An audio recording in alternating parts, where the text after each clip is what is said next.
Greetings to you this evening. This is Doc Ock coming at you live and direct from Black Facts Headquarters Central here in the control center of our Black Facts universe. We're coming at you live and direct from Black Facts, the tubular Black Facts channel. So, while we're talking about the tubular Black Facts channel, let's go ahead and have you do a little thing there. Just go ahead and give us a like if you're watching us on Facebook, and then go ahead and switch to YouTube so you can see the imagery, because we're doing a graphic novel for the rest of the month. So if you want to see the graphics, you need to go to the tube. Don't be a boob. It's time to get on the tube. Exactly. All right? And after you've done that, feel free to invite your friends and your family, share it with your children, etc., etc. This is so on point. It's hard to believe that I'm really this on point, because I was listening to the news earlier today, and what are they talking about but voting rights, etc. And this whole piece is about the battle for voting rights engaged in by the Student Nonviolent Coordinating Committee, the Southern Christian Leadership Conference, Martin Luther King, Bayard Rustin, my cousin Wally Nelson. A bunch of people were involved in the struggle to secure voting rights, but they were still civil rights, and that means they're limited. While at our noon show, we're reading the autobiography of Malcolm X, and he's dealing with human rights. And so we're doing a little compare and contrast here for those of you who watch both of our live streams every day. At noon and 9, Doc Ock, we here with a rhyme. Let's go ahead and get this party started with our proverb for today. Let's see. Let's do this one right here. I've done this before, but we're going to do it again because it was so good the first time. I need to do it at least one more again. In a court of fowls, the cockroach never wins his case. In a court of fowls, the cockroach never wins his case. So guess what? Talk about on point. I just opened the book and this one pops up. That's a saying from Rwanda, Burundi. And it's so on time because I just heard on the news as well that the cockroach named Derek Chauvin just had his lawyer file for a second trial because they are saying that the first trial was not fair to Derek Chauvin, the cockroach. He was in a court of fowls, he claims, and he wants a change of venue to a court of cockroaches. And what do you think will happen if he ever gets a change of venue to a court of cockroaches? I'll let y'all figure that one out all by your lonesomes. So, meanwhile, let's go ahead and read on about something that's right on. So, we left off yesterday, right about here in the book, with talking about John Lewis living on 110 acres of cotton, corn, and peanut fields in a little corner of Pike County, Alabama. He says his father bought 110 acres of land in the spring of 1940 for $300 cash. $300 cash. You could actually buy a whole farm. It was every penny his father had earned. Took every penny that he had earned, that he had to his name, and he had earned by doing what they call tenant farming. In other words, sharecropping. And by sharecropping, that means that you put in all the labor, share the profit with the owner of the land, and then you have to buy all your goods and perishables, things that you need that you didn't grow. You got to buy that from the owner's store because they have a store conveniently located on the premises to rob you of all your hard-earned money. And in the end, you end up straight in debt. So for him to have any money to buy some land, that's a miracle right there. So at this point, he goes into the barn and he says he never had any feelings about the other animals on his farm, but he was always drawn to the chickens. Something about them chickens. I never took the chickens straight to the yard to feed them. I felt the need to talk to them first.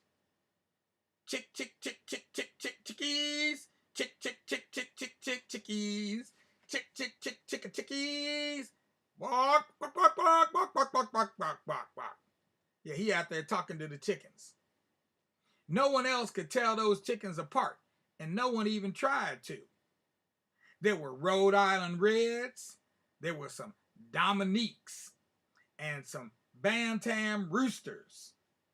And he knew every one of them by the way they looked and their personality.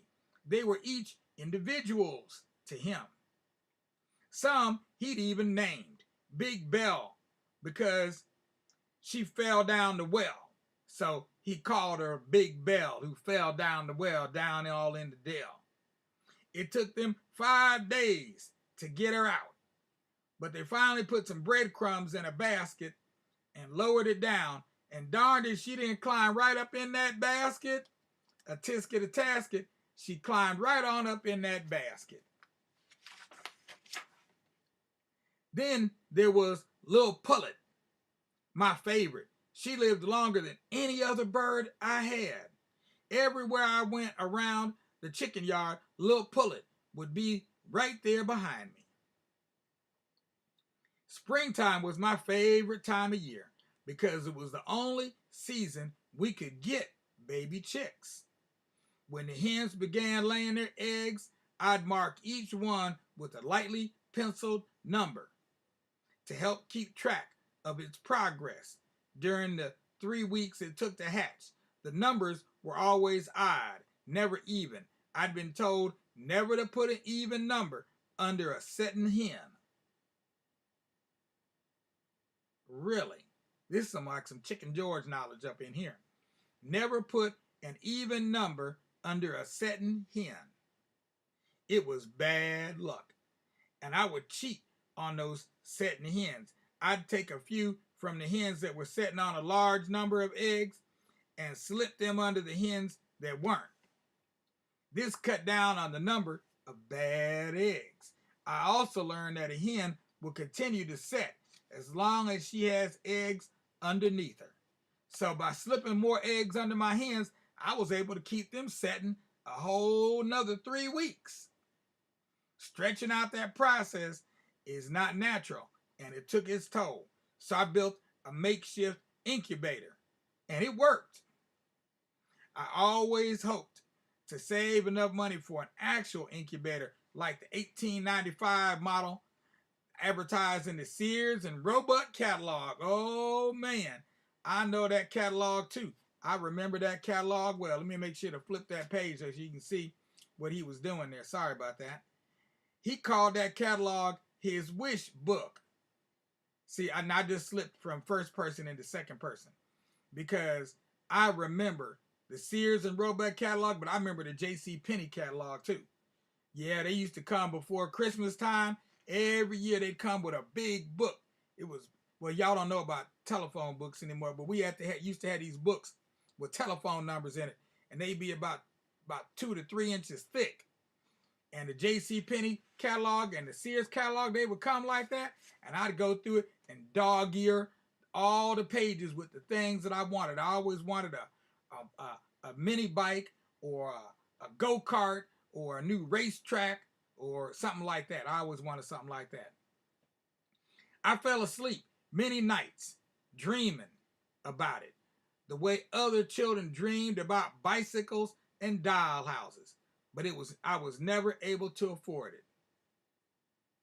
And then you see a hand sticking up, somebody asking him a question. We going back, this is flash forward to the present. Yes, says Congressman Lewis. If you love chicken so much, why didn't you become a chicken farmer? I suppose there are many reasons. Growing up, what I really wanted to be was a preacher. An uncle gave me a Bible for Christmas when I was 4 years old.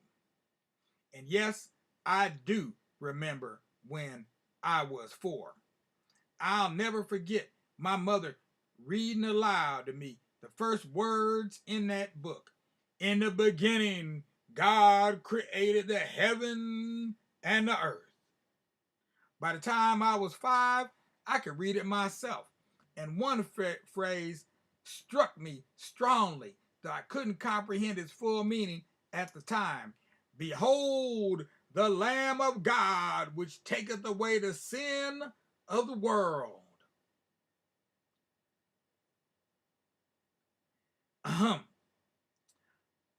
So I preach to my chickens just about every night. I would get them all into the hen house and settle them on their roost. They would sit quietly. Blessed are the meek, for they shall inherit the earth. Blessed are they which do hunger and thirst after righteousness, for they shall be filled. They would bow their heads. They would shake their heads. Blessed are the merciful, for they shall obtain mercy. Blessed are the pure in heart, for they shall see God. But they would never quite say, Amen. Nah, them chickens weren't quite that cooperative. Blessed are the peacemakers, for they shall be called the children of God. I imagine that they were my congregation and me. Blessed are they which are persecuted for righteousness' sake, for theirs is the kingdom of heaven. I was a preacher. At least for that little bit of time, I was a preacher, a chicken preacher, but I was a preacher nevertheless. Of course, anyone can figure out the danger of making pets out of farm animals.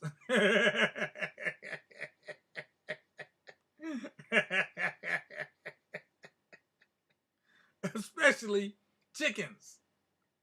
Especially chickens. Because there's one thing all preachers love.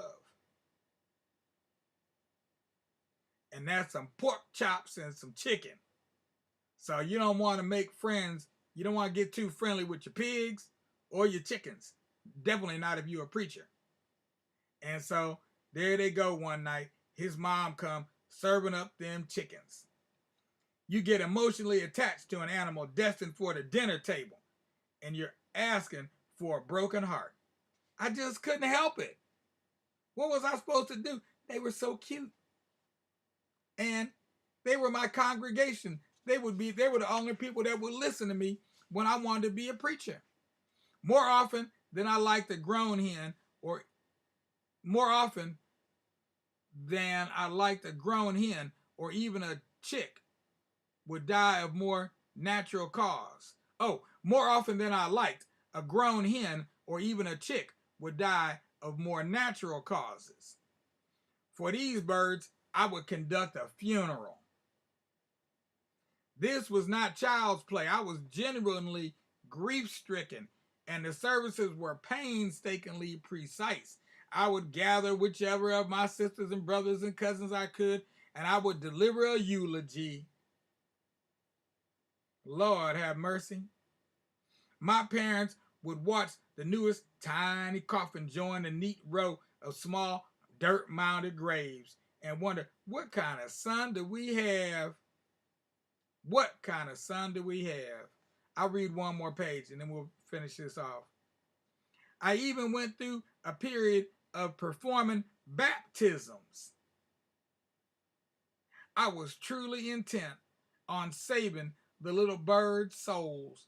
On one occasion, I was so intense, I guess I misjudged the time.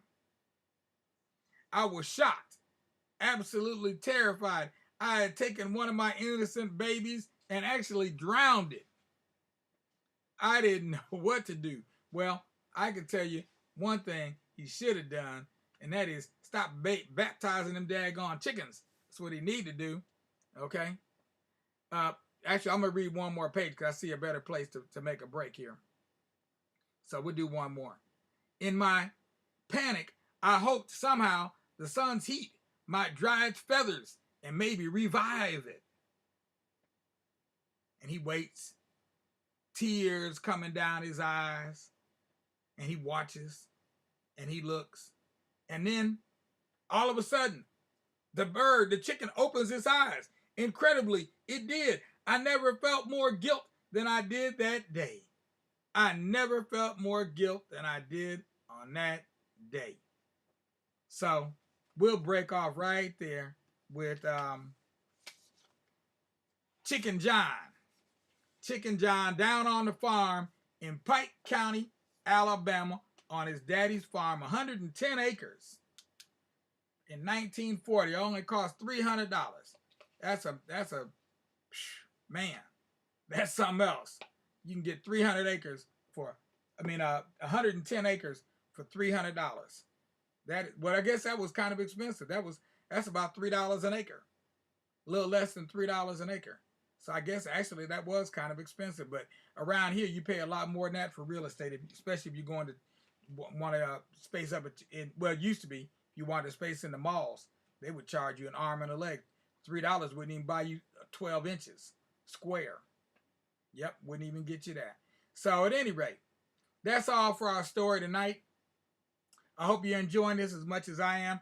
I bought this series of books primarily because it was done by John Lewis, and I thought at some point it might be something good to read to the youth.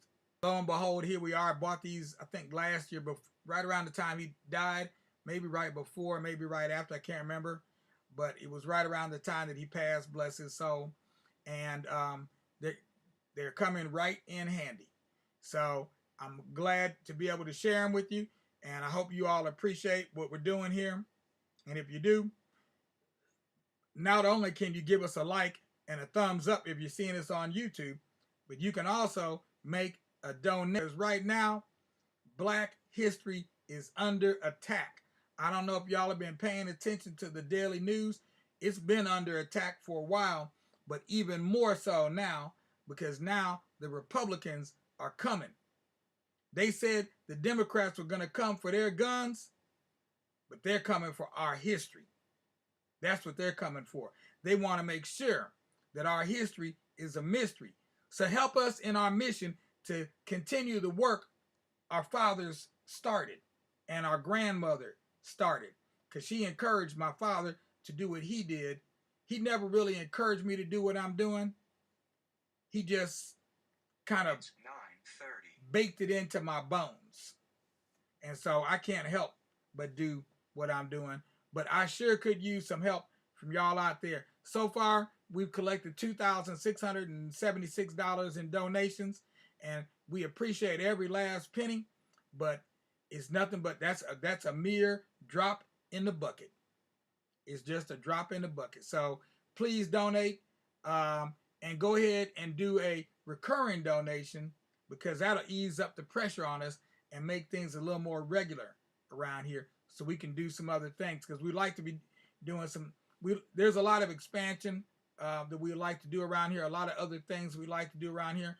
I don't want to go into all the details right now, because I just put the proposal to my brothers, and I'm waiting to see if they're going to get on board. So I'm hoping they will, and help us be able to move forward, along with my mother as well. Well, in the meanwhile, y'all stay safe out there. Wear a mask. If you're vaccinated, wear a mask. If you're unvaccinated, wear a mask. And socially distance. Okay? Yeah, don't be walking around hugging everybody you see just because you see them. Go ahead and just give them a namaste. Namaste. They do that in India, and you see how hard a time they're having. Okay? Even though they namasteing each other, they still having a really hard time. So, but it can't hurt. It definitely will help. All right. Peace out. We'll be back tomorrow at noon with a continuation of Malcolm X Speaks, reading from the autobiography of none other than Malcolm X, Malik El Shabazz. Haj Malik El Shabazz. That's the title. Okay? So tune in at noon, and we'll give you, we're soon to, tune in at noon and just give us a spin, and hopefully you'll leave with a great big grin from your ear to your chin. In the meanwhile, peace out, y'all, because we're out of here. Let's just give you the extra.